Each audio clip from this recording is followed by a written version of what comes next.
1, 2, 1, 2. There's nothing we can do. But that's me, I'm talking.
Honorable members, the Honorable Mr. President,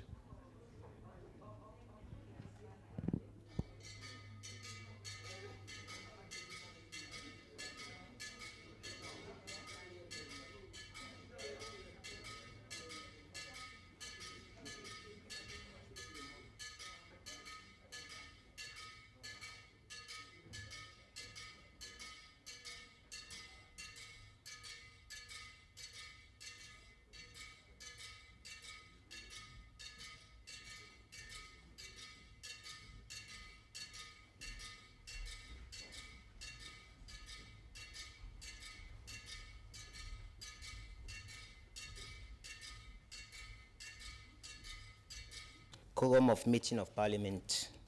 The quorum for a meeting of Parliament shall be constituted by a simple majority of all the members.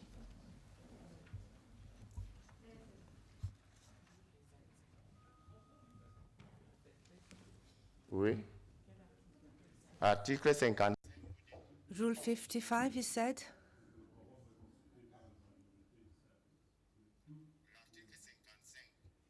Is it 55? Is it Rule 55 you're referring to? Le quorum d'une réunion The quorum of a meeting of the Parliament is reached to the simple majority of the parliamentarians. Do you mean that we haven't reached the majority? Isn't it 9? Our meetings are supposed to start at 9. If the people are not here, you mean that you're not going to meet? I don't see what you mean. Clerk, please. Mr. President, I'm sure we need to form a quorum in a parliament to legalize whatever decision that parliament might reach.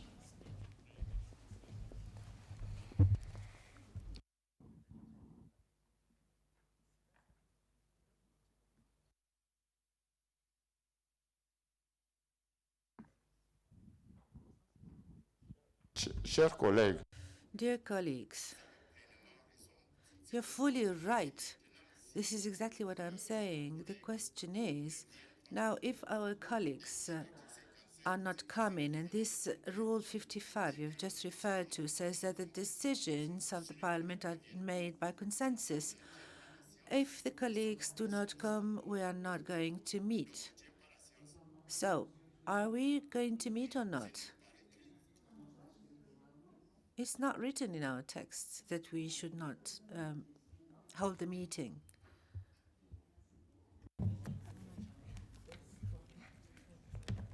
oui. Yeah. Thank you for the floor, Honorable President.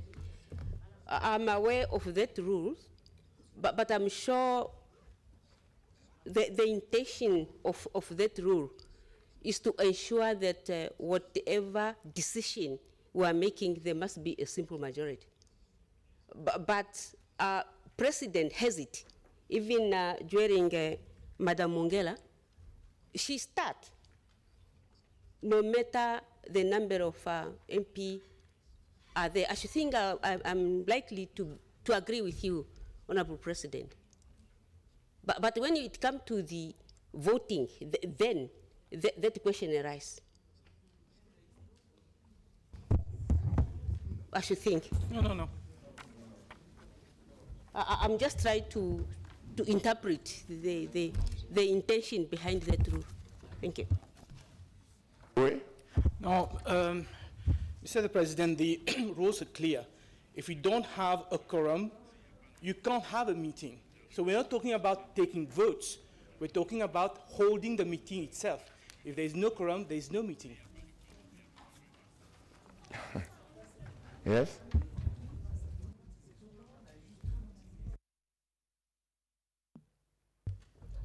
And Mr. President added to that, the word shall in law is mandatory.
Chers collègues, Dear colleagues,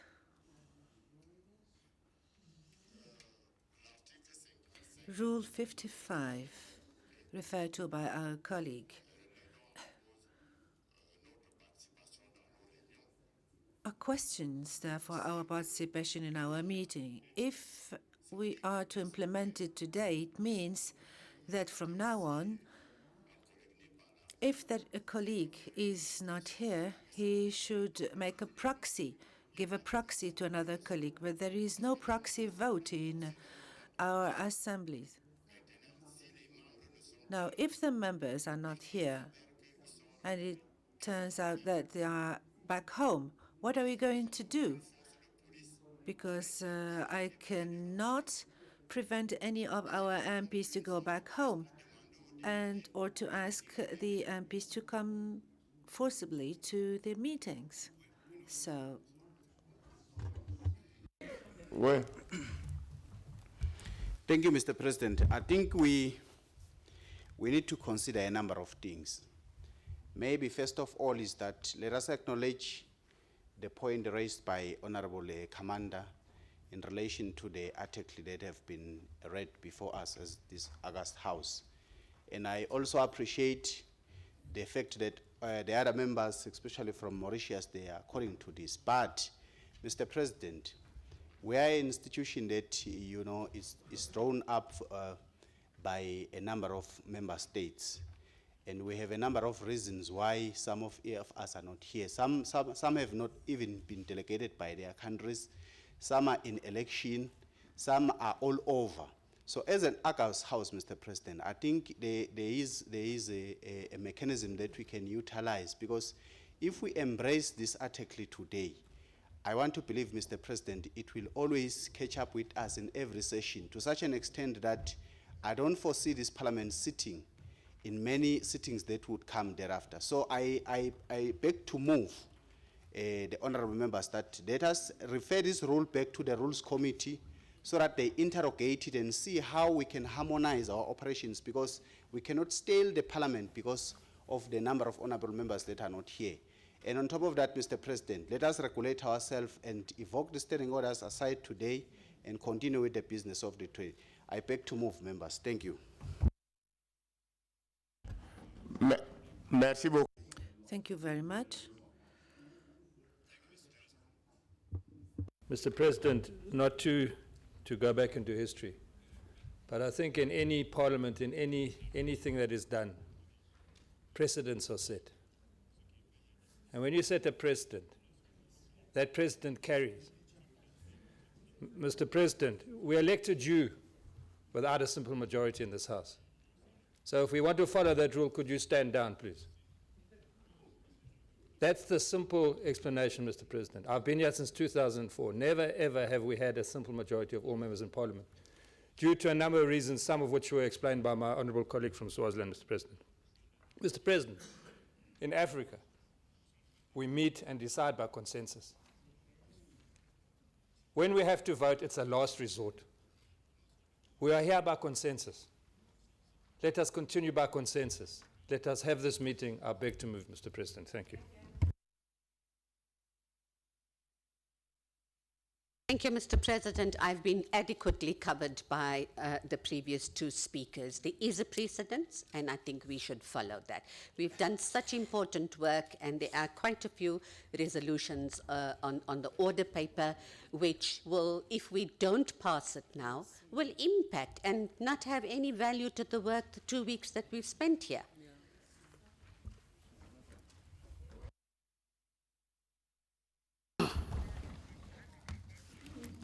شكرا سيد الرئيس. I thank you, Mr. President. Mr. President, we are in... That's it. When we put out rules, we have to abide by them. And when we notice that there is an emergency or there is an urgent matter, we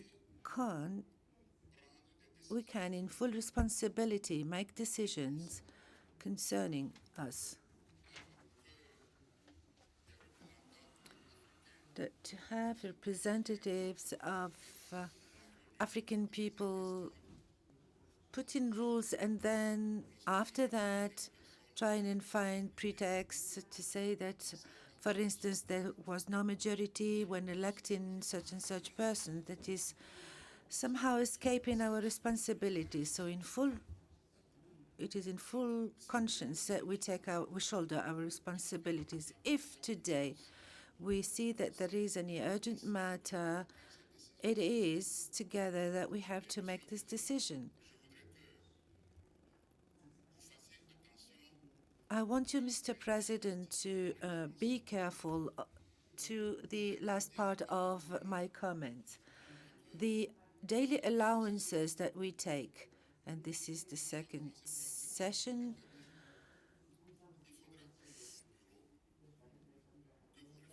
you need to think at the level of the Bureau when those per diems or daily allowances should be given, because people come here, take part to the meetings for 2 days or 3 days, and then they disappear. This is an important point. This is really deplorable, regrettable, that we have responsibilities with our own states, that we come to Johannesburg, and that at the end of the day, we find ourselves with such a number of MPs. It's really a shame. It's a shame, Mr. President. Thank you. Dear colleagues, yes? Je suis en collision avec mon collègue. D'accord, après c'est vous. Merci. Allez-y. Good morning, Mr. Chair. Good morning to you all. Mr. Chair, I don't know, we are arguing something, but I would like to submit that we make a count. Let us count. How many members have been around? How many of them departed? And how many are present here, so that we can base our argument on facts. We don't have facts. I think that we've just checked with our eyes and maybe do a rough count and then we're arguing. But I submit that we count and then we move on that basis to take a decision. I'm all for abiding with rules and procedures that we ourselves have adopted.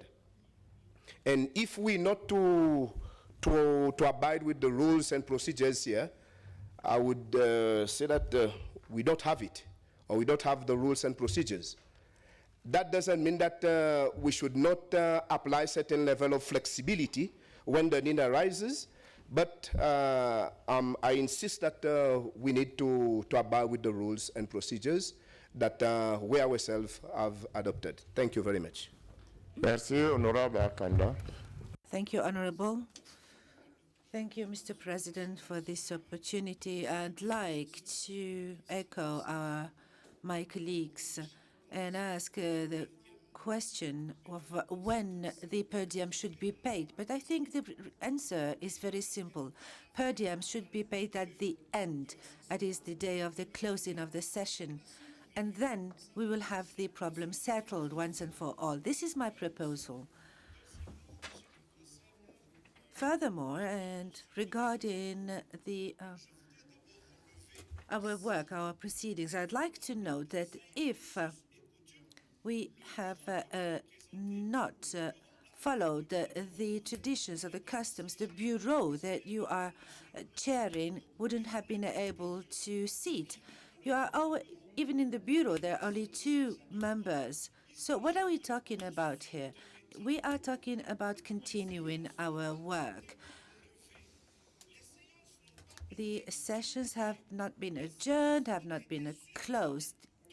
They have been adjourned. Therefore, we are supposed to continue our proceedings. Therefore, we need to continue our works despite the absence of a quorum. When it comes now to the quorum of making decisions, this is a different thing. That is that when it comes to voting, and if we have an absent colleague and says, yeah, okay, and we had a vote, and the colleague said, I do not agree, it would be his fault, because as you said, you are not here to prevent someone to leave or to stay. Therefore, we need to shoulder our responsibilities before history, before time, before Parliament, and before ourselves and our conscience. Thank you very much. Thank you, dear colleague. I'd like to simply say 2 facts. We leave our countries for 2 weeks to come and work. We are paid to come here and work. And once we're here, people might have some constraints and be obliged to go back. And the colleagues has just said, I've never closed the sessions. When we started our works, we didn't call the members by name to check who was there and who were not. But we are here 60 in the chamber, and the works have never been closed. Our sessions have never been closed. They have just been adjourned. And following Honorable Temple, I'd like to say that do not focus your attention on my person. When we elected the Bureau, the quorum was there, and the results are there. I obtained 6 votes. It was 70 or 71, if I well remember. Munji had 9 votes. So it was more than the quorum of the 2/3. So please do not focus on this problem. I can ask the Secretariat to read out the minutes of this very meeting. So the closing of our proceedings was supposed to be on the 19th. That is, that we were supposed to close tomorrow. But since we've worked very hardly and we're finished, and then we decided to close today.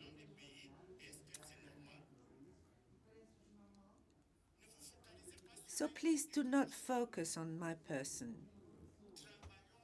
Let's work, as it was said by our colleague from GRC, let's work for the interest of our continent, because this business is always about focusing on a person. Even in the last session, I don't think the quorum of the 2/3 or even the simple majority was reached. We have always worked in this way. Why is this problem of quorum just all of a sudden raised today? I do not understand. What's the problem today? Why haven't you raised this problem during the last session? Did we reach the quorum at the last session? I mean, you can decide. The plenary is sovereign.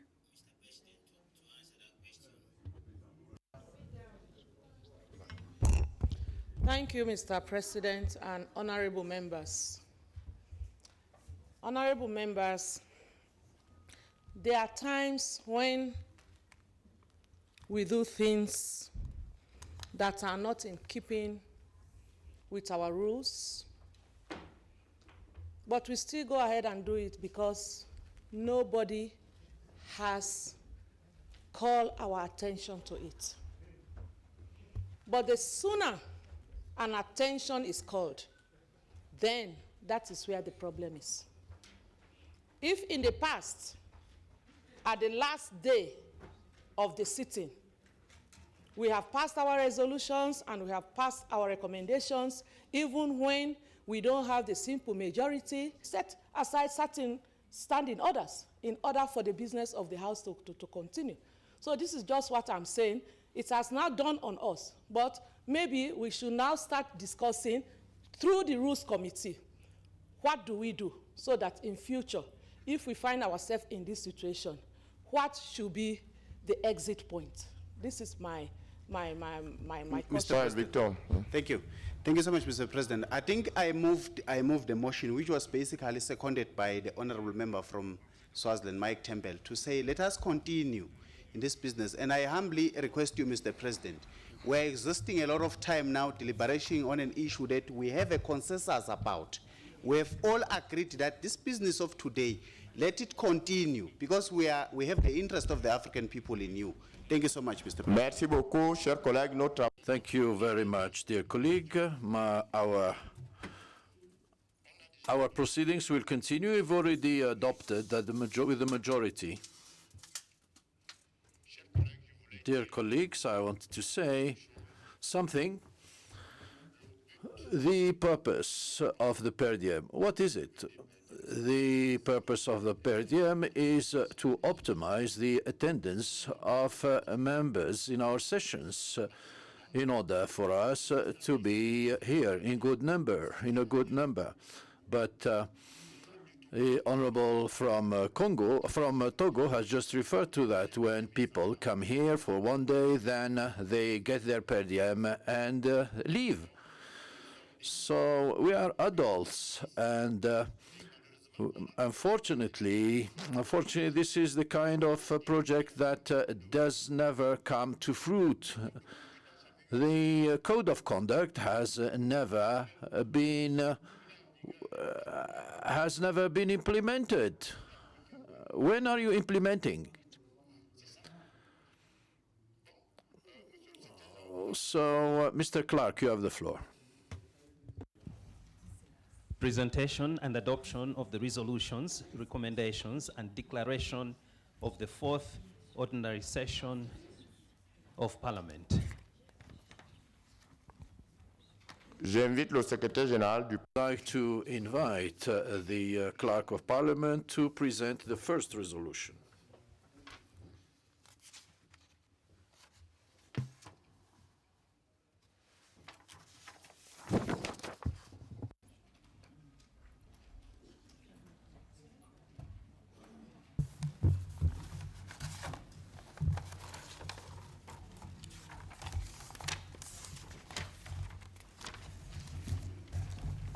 Honorable members, there are 8 resolutions, 1 declaration, and 6 recommendations. I'll read out the first resolution.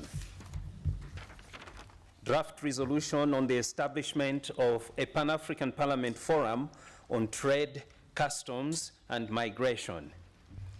The Pan-African Parliament, considering Article 17 of the Constitutive Act of the African Union on the establishment of the Pan-African Parliament to ensure the full participation of African peoples in the development and economic integration of the continent.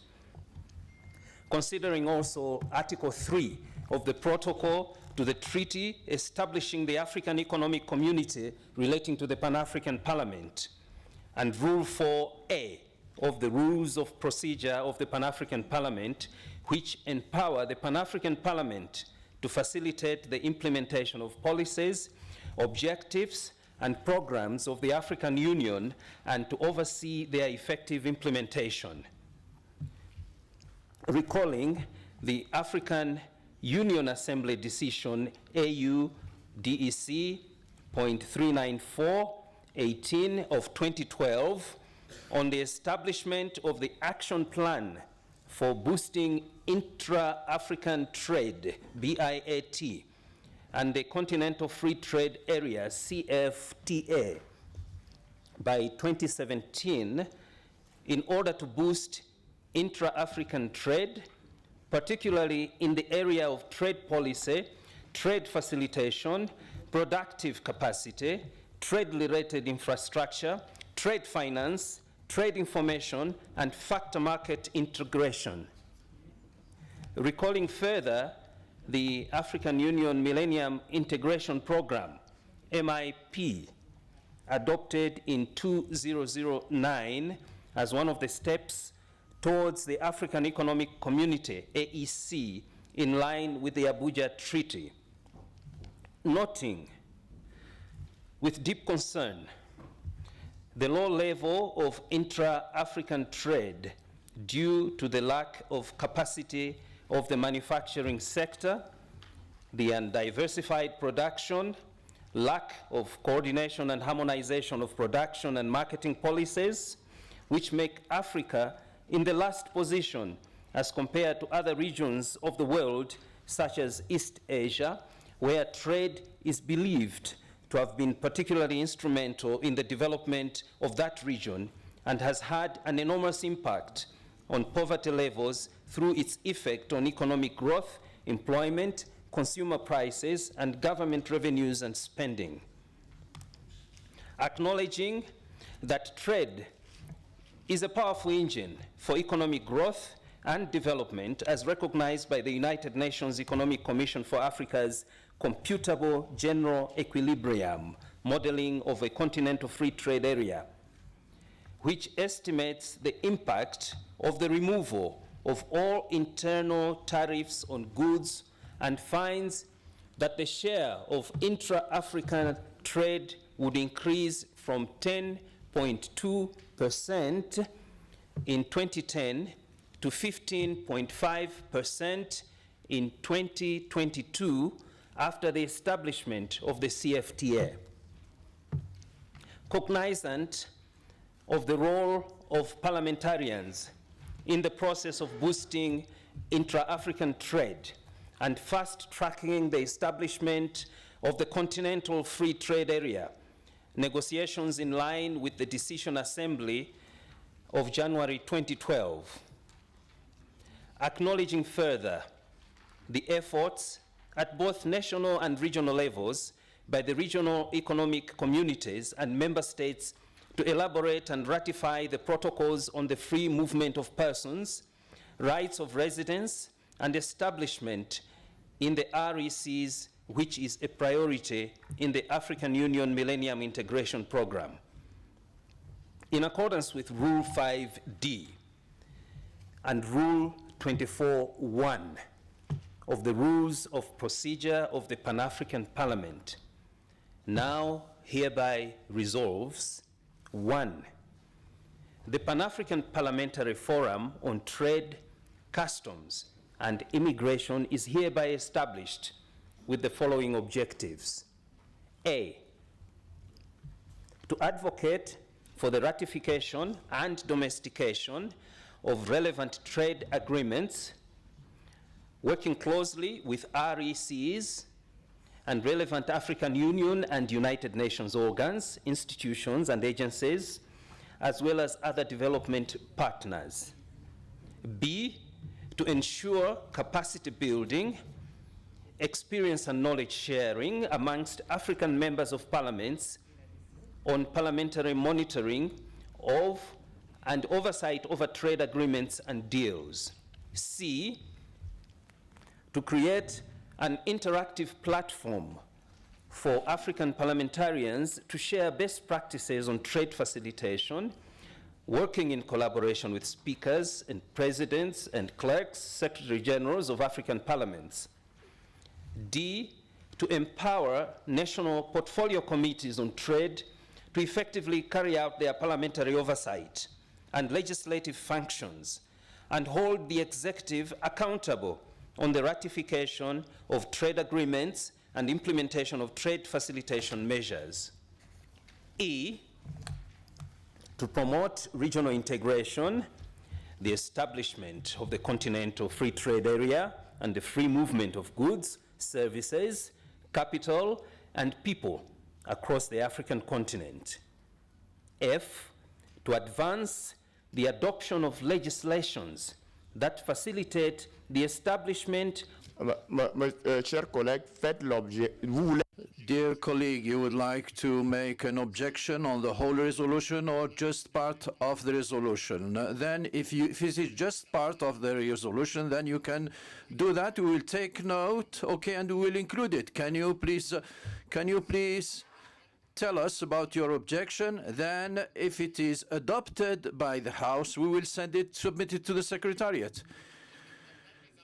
Yeah, can you please send your amendments to the Secretariat?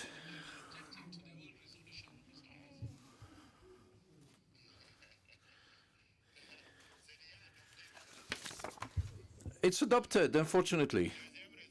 Second resolution.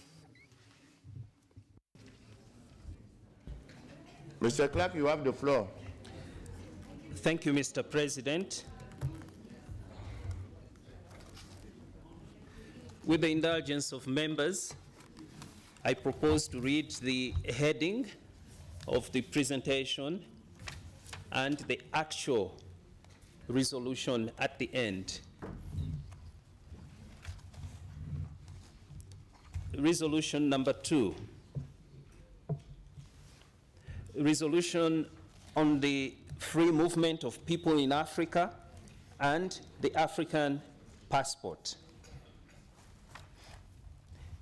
In accordance with Rule 5B, C, and D of the Rules of Procedure of the Pan-African Parliament, which empowers the Pan-African Parliament to inter alia, organize debate, discuss, express an opinion, make recommendations, and take resolutions on the objectives and on any matters relating to the African Union and its organs, regional economic communities, member states, and their organs and institutions, now hereby resolves to 1, undertake awareness-raising initiatives for the popularization and demystification of the concept of African passport, to particularly allay the fears that some member states have in respect of free movement of persons within Africa might as a potential threat to their socio-economic and political well-being.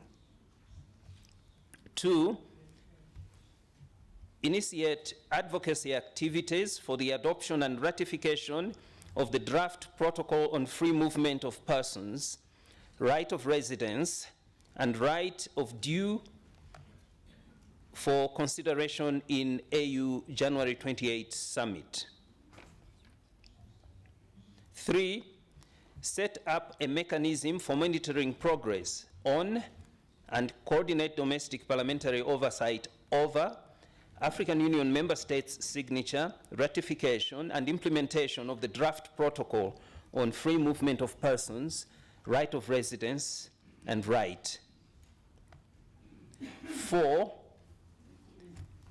develop a draft model law on free movement of people in Africa and the African passport, working in close collaboration with the African Union Commission and other relevant AU organs, so as to entrench the aspirations of free mobility of persons in legislation.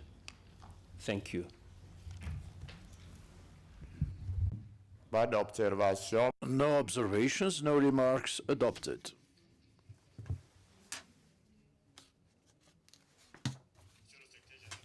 Parole. Résolution sur le secteur. Mr. Clark, you have the floor. Resolution on the transport sector in Africa. You have the floor. In accordance with Rule 5B, C, and D of the Rules of Procedure of the Pan-African Parliament, which empowers the Pan-African Parliament to, among other things, organize debate, discuss, express an opinion, make recommendations, and take resolutions on the objectives and on any matters relating to the African Union and its organs, regional economic communities, member states, and their organs and institutions, now hereby resolves to 1, take the lead in exercising its oversight role over the implementation of infrastructure projects under the African Union at the continental level, particularly those under NEPAD. 2, develop structured liaison with legislative bodies for respective regional economic communities to monitor implementation of infrastructure projects at regional levels. 3, undertake advocacy initiatives for national governments to focus on regional infrastructure development for the common good as a tool for enhancing regional integration and promoting intra-African trade. 4, urge its members to rally political will of member states in supporting and financing infrastructure projects to open up the continent for rapid mobility of people, goods, and services. 5, spearhead regulatory reforms, harmonization of rules, tariffs, and regulations on mobility of people, goods, and services with a view to reduce transit transport constraints and eliminate non-tariff barriers that limit intra-African trade.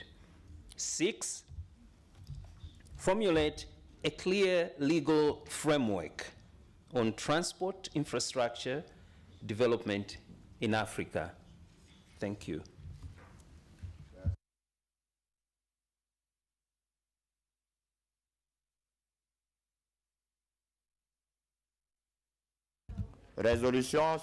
Resolution on the development of a model police law for Africa and model mutual assistance treaties for police cooperation in Africa.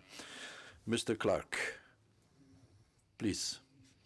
Noting that the development of a model African law on police and model treaty for mutual legal assistance for police cooperation in Africa by the Pan-African Parliament will make a significant normative contribution to improving policing in Africa and will complement other African Union and regional efforts to promote safety, security, democratic governance, and human rights. Further noting that a model law on policing and model treaty for mutual legal assistance for police cooperation in Africa are effective ways to promote review by member states of existing policing legislation and bilateral treaties, and to encourage legislative reform that governs the mandate, organizational structure, and performance of law enforcement agencies in African Union member states, confirming that model police legislation and the model treaty for mutual legal assistance for police cooperation in Africa must be based on democratic and civilian control, adherence to rule of law, and human rights compliant standards for policing, recalling that the Pan-African Parliament's legislative mandate makes it well placed to develop a model African law on police and model treaty for mutual legal assistance for police cooperation in Africa. Further noting that the model law and model treaty for mutual legal assistance for police cooperation in Africa can be adopted in whole or in part by African Union member states or used as a template to establish or review existing policing laws, hereby mandates the Committee on Human Rights and Justice, and with the technical support of its partners at the African Policing Civilian Oversight Forum, to develop a model police law for Africa and a model treaty for mutual legal assistance for police cooperation in Africa, including through necessary continental and regional consultations, and to provide the draft model police law and model treaty for mutual legal assistance for police cooperation in Africa for consideration by the plenary of the Assembly. Thank you, honorable members. Pas d'observation. No observations, no amendments adopted. Projet de résolution. A draft resolution on the establishment of the PAP Alliance on the Sustainable Development Goals, SDGs. Mr. Clark, you have the floor. Parliament hereby resolves as follows. 1, the Pan-African transparency, and that the organization of proper elections constitutes a guarantee of stability and peace. Considering that the Pan-African Parliament has, in the past, carried out election observation missions that were unanimously believed to be independent and credible, taking into consideration that the participation of the Pan-African Parliament in joint election observation missions under the aegis of the African Union Commission does not conform to its mandate. The Pan-African Parliament calls for the institution of autonomous election observation missions. Thank you, honorable members. Pas d'observation. No observations. Adopted. Adopted. A draft resolution on the granting of the status of observer to the Palestinian Parliament, to the on the Parliament of Palestine. The draft resolution on conferment of observer status in the Pan-African Parliament on the Parliament of Palestine.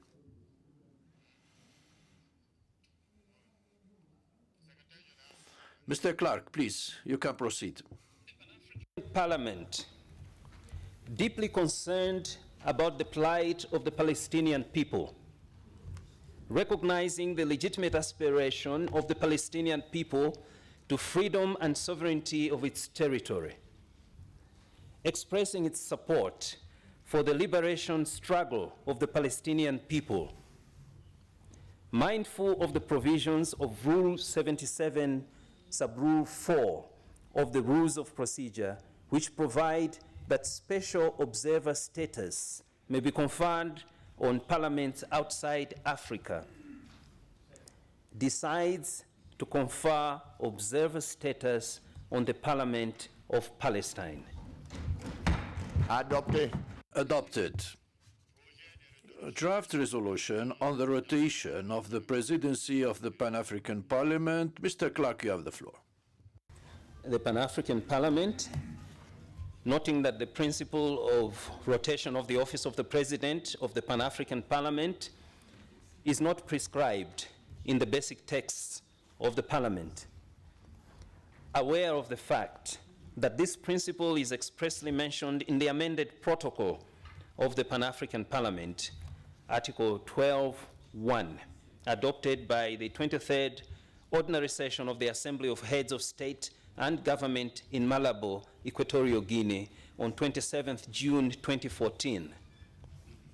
Considering the very slow pace of ratification of the amended protocol of the Pan-African Parliament by the member states, confirming that the unanimous support that the regional caucuses gave to their nominated candidates in accordance with Rule 15(1) of the Pan-African Parliament Rules of Procedure is an accepted practice.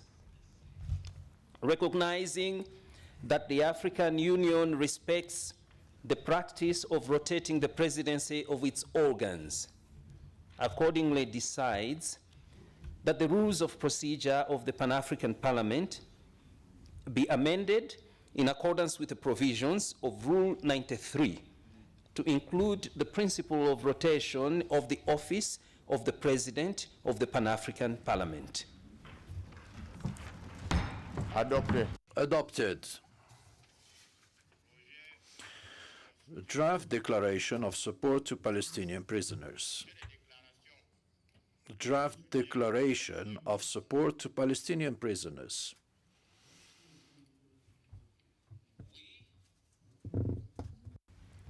We, members of the Pan-African Parliament, meeting in an ordinary session from 8 to 19 May 2017, expressing the will of our people and their desire for freedom and emancipation, committed alongside the peoples fighting for just causes to defend their freedom and the sovereignty of their territory, declare, 1, our support to the Palestinian prisoners who are being held in Israeli prisons and who have embarked on a hunger strike since 17 April to mark the Palestinian Prisoners' Day.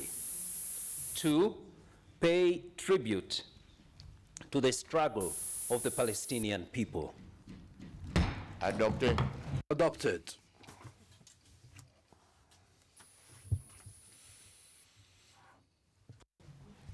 Is that it? Recommendations, draft recommendations. A draft recommendation on the draft African Union model law on protection of cultural property and heritage. Mr. Clark, please.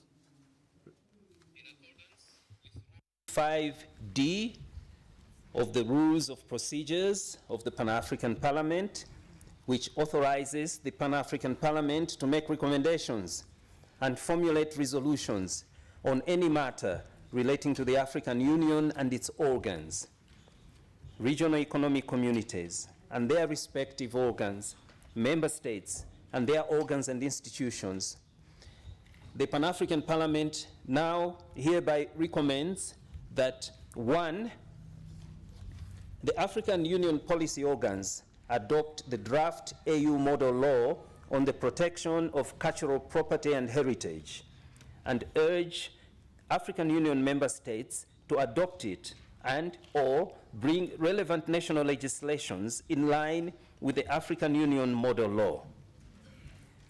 2, the regional economic communities support the popularization of the AU model law on the protection of cultural property and heritage, and urge also their respective member states to adopt and or bring their relevant national legislations in line with it. 3, all member states to domesticate and mainstream the model law in their national legislations.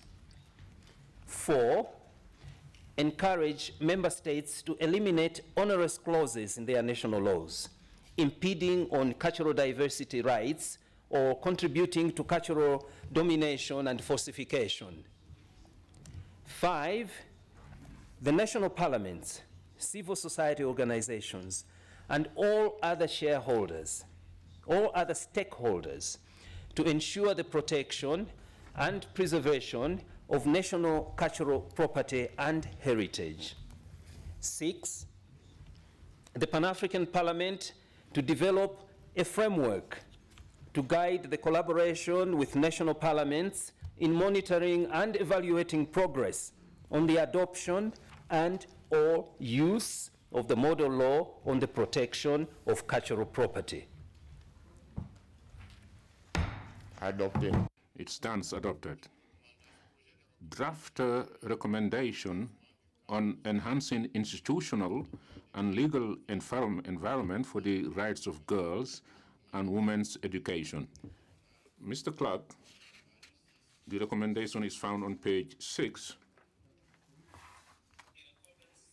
Rule 5D of the Rules of Procedures of the Pan-African Parliament, which authorizes the Pan-African Parliament to make recommendations and formulate resolutions on any matter relating to the African Union and its organs, regional economic communities and their respective organs, member states and their organs and institutions.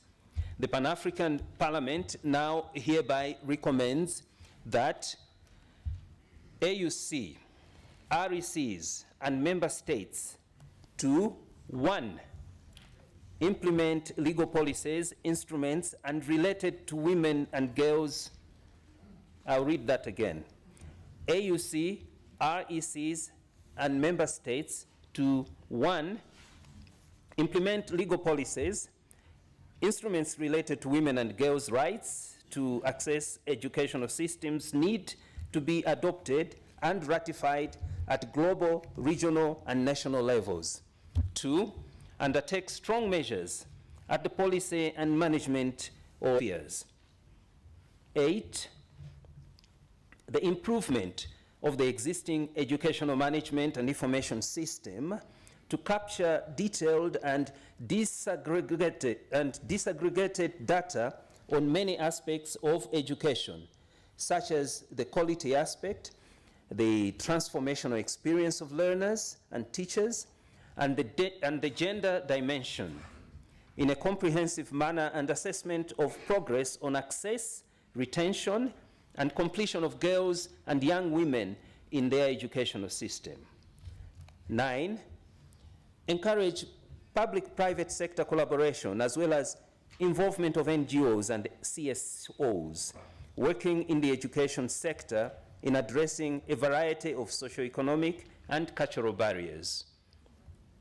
10, encourage African Union member states to set up satellite campuses, feeder schools, and recruit local female teachers representing the disadvantaged groups to facilitate implementation of programs and projects seeking to achieve gender parity and gender equity, provided that quality aspects are also ensured. 11, share best practices and challenges faced in retaining girls and young women in schools and universities. Thank you. Order. The recommendation stands adopted. Draft recommendation on the creation of one-stop border posts, OSBPs, on the African continent. Mr. Clark, the recommendation is found on page 10. My apologies, 10 in French and page 9 in English. With Rule 5D of the Rules of Procedure of the Pan-African Parliament, which empowers the Pan-African Parliament to inter alia, organize debate, discuss, express an opinion, make recommendations, and take resolutions on the objectives and on any matters relating to the African Union and its organs, regional economic communities, member states, and their organs and institutions.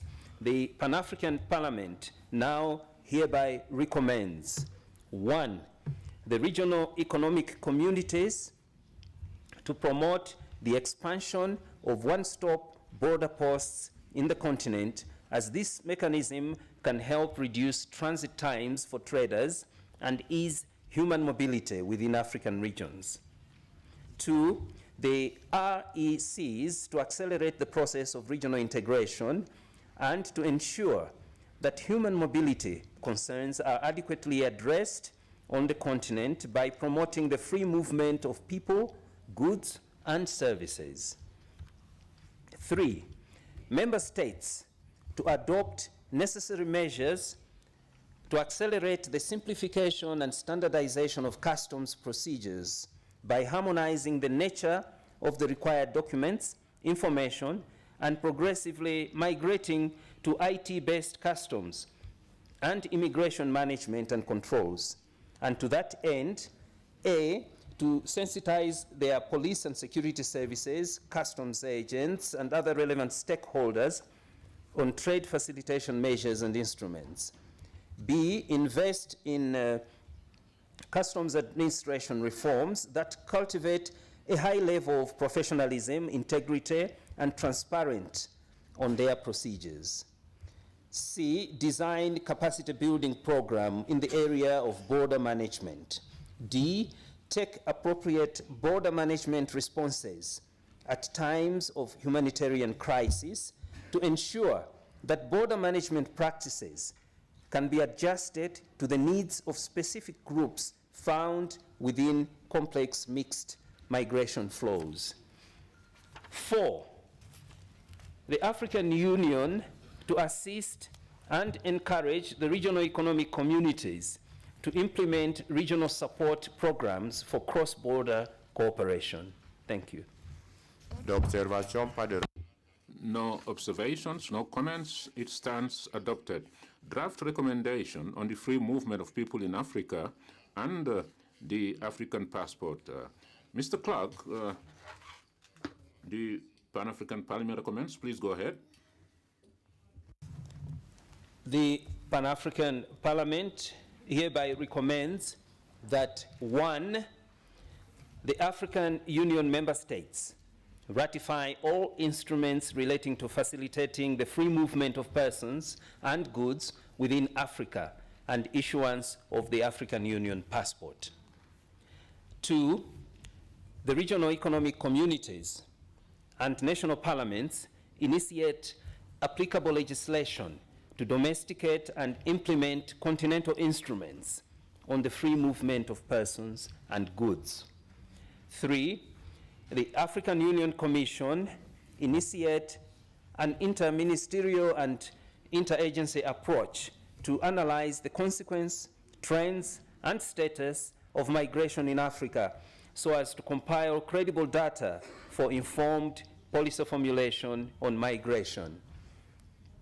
4, the African Union Commission facilitate negotiations with the International Civil Aviation Organization for provision of international legitimacy of the African Union diplomatic passport to enable its holders to travel outside Africa without the requirement for entry visas. 5, the African Union Commission organize interagency fora and consultations on the free movement of persons and the African Union passport, so as to promote understanding of the concept, thereby enabling the various agencies involved in the process to prepare requisite systems and infrastructure for coordinated management of migration in Africa. Thank you. Pas d'observation. No observations. It stands adopted. Draft recommendation on the transport sector in Africa. Recommendation, the Secretary General, my apologies, Clerk. The Pan-African Parliament hereby recommends that 1, NEPAD and the African Union Commission support institutions of learning to enhance training and capacity building for technicians and engineers through research or training at selected universities in the various regions, and partnering with the transport sector in these regions for placement of student engineers or technicians for practical attachment to enable them tackle infrastructure challenges in Africa.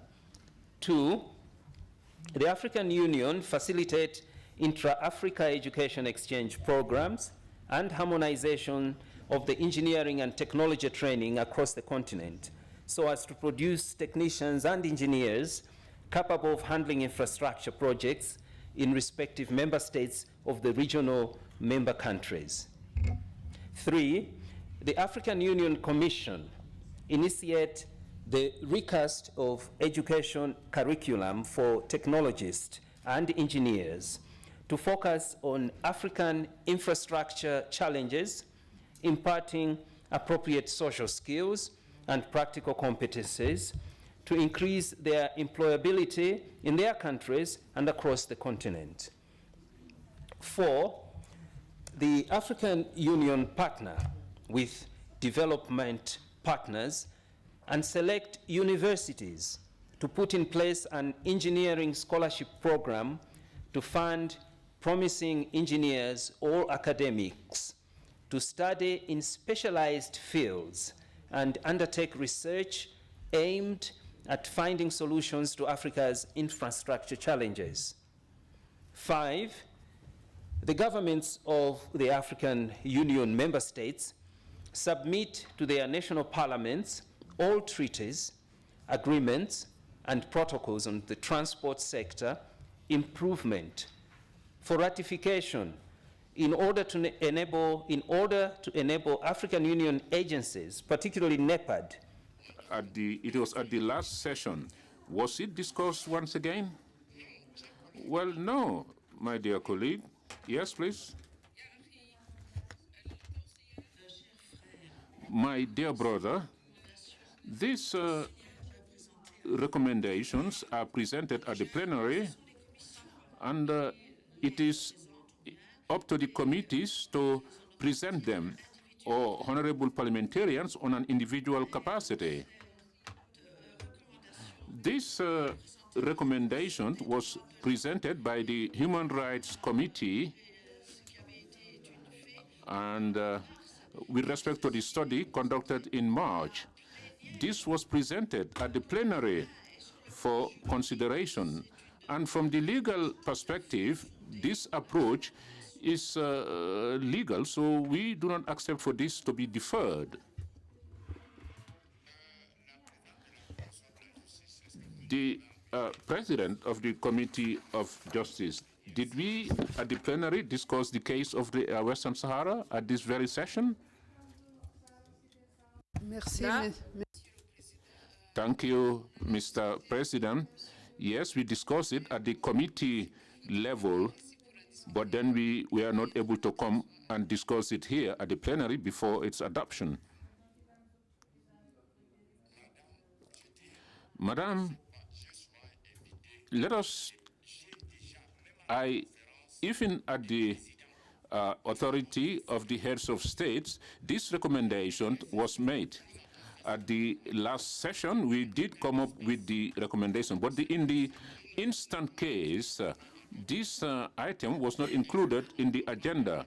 Now, should we look at recommendations which we did not discuss before?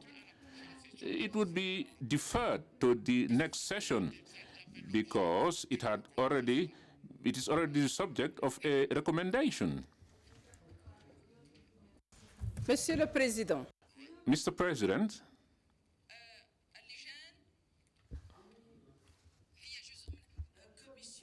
the committee is part and parcel of this parliament. During the meeting convened in March, this matter was discussed by the committee and deferred to the plenary. So this is a matter which was looked at by the Peace and Security Council. This item is always included in the agenda of the African Union, and deferring this item would lead us to have doubts, questions as to what has been done. So the committees have to express their viewpoint on this matter. Well, I have no problem on the report. Well, you should not suspect people at all times, but the chairperson of the Rules Committee, all of us were here. All that we adopted here today were discussed at the plenary. My question is very simple. Do we adopt recommendations or resolutions on matters that were not discussed at the plenary?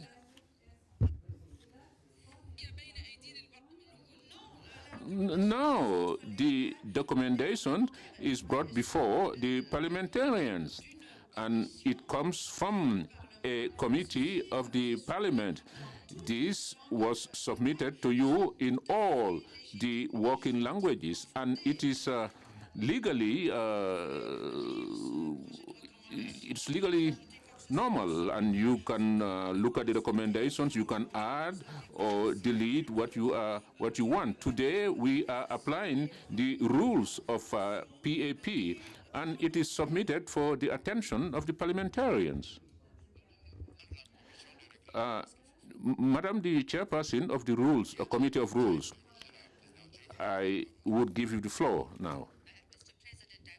To make an intervention. The precedence is that it comes before the committee, the relevant committee, and I think in this case it was the Justice Committee. The committee then brings that to Parliament and we have a debate on it. Now, this issue was not debated in this plenary session.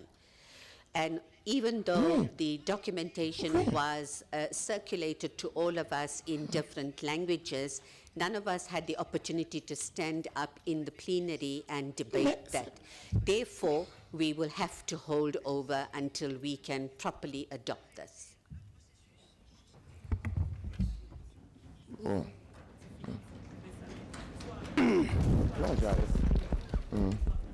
Sayyid Rais, shukran. Thank you, Mr. President.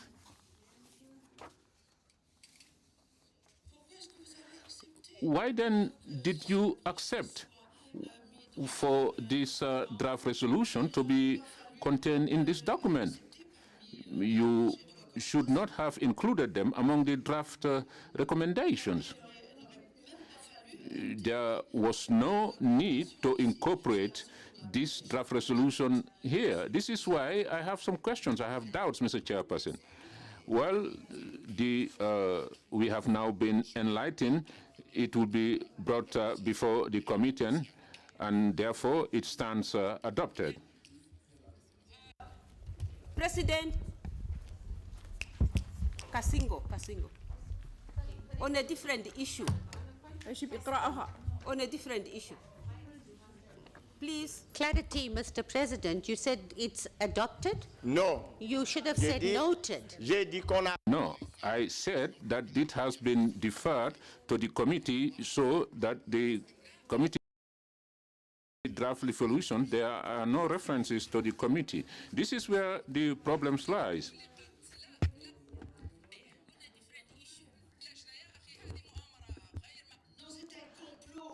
Well, this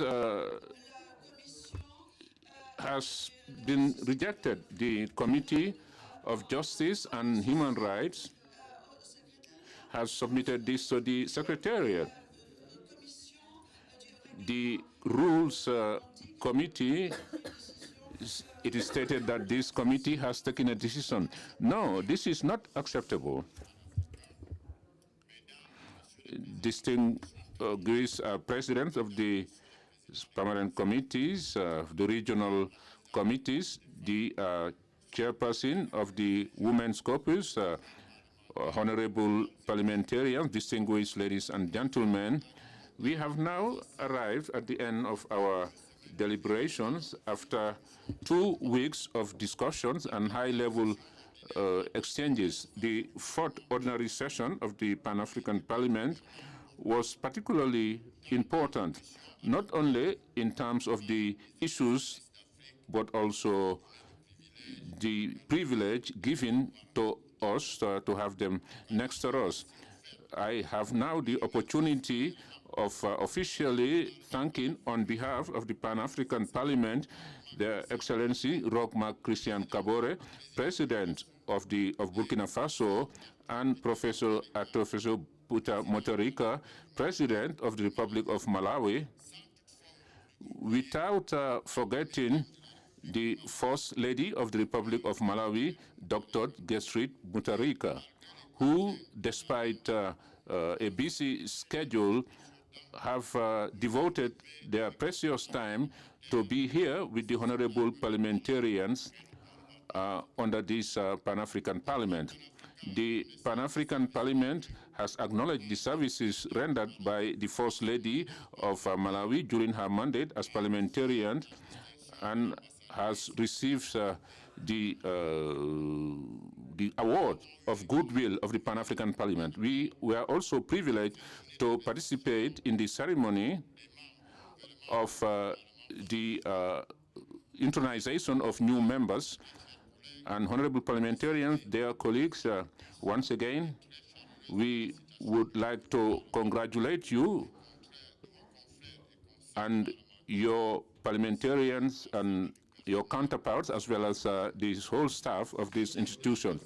Now, the active participation of our special invitees should be underscored, because they not only were they spectators, but through their various presentations, they have expanded the scope of our vision. The Pan-African Parliament here would like to thank sincerely the following personalities: His Excellent Parliament, who have overtaken budgetary constraints by allowing their elected members to come here and also participate in the deliberations. I would like to congratulate the Bureau of the Pan-African Parliament, all the Pan-African parliamentarians, as well as the whole staff, for the dedication which have characterized the meetings, because the smooth functioning is the result of all and sundry.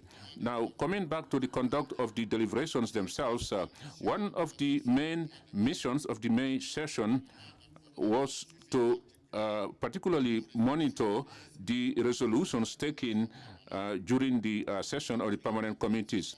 The deliberations of the fourth ordinary session this year have a particular issue, because it follows the convening of an extraordinary session, which finally enabled the Pan-African Parliament to have its clerk and its deputy clerk responsible for legislative and conference issues. Distinguished vice presidents, honorable parliamentarians, distinguished ladies and gentlemen, the activities report of the Pan-African Parliament, which was submitted to you at the onset of the deliberations, is not an exhaustive list of what is done at the level of the Parliament, but it is an exchange with a view to improving the performance of the institution. Your contributions and your suggestions would be useful in the day-to-day management of the various cases. The discussions around the themes during this session emanate from the new guidelines which will serve to us as a roadmap. The issue of the ratification of the Malabo Protocol will still be a topical issue up to the time that this imperious objective is attained. We are all plenipotentiary ambassadors of this cause. It is through this reminder that here I would like to launch another appeal, namely with respect to the recommendations and resolutions that we have adopted herein. These recommendations and resolutions should not only enrich us, they should be aimed at being given to our respective countries or national assemblies, that the integration of the continent would be able to see the light of day. If there are any shortcomings in terms of this objective, it would be not doing justice to the founding fathers of the Pan-African Parliament. And in that regard, I would like to officially declare close the fourth ordinary session of the fourth Parliament, the Pan-African Parliament, open in Midrand, South Africa, on the 8th of May, 2017, and I would likely call upon you to all be standing so that we can hear the anthem. And thank you.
Veuillez vous asseoir. May you be kindly seated.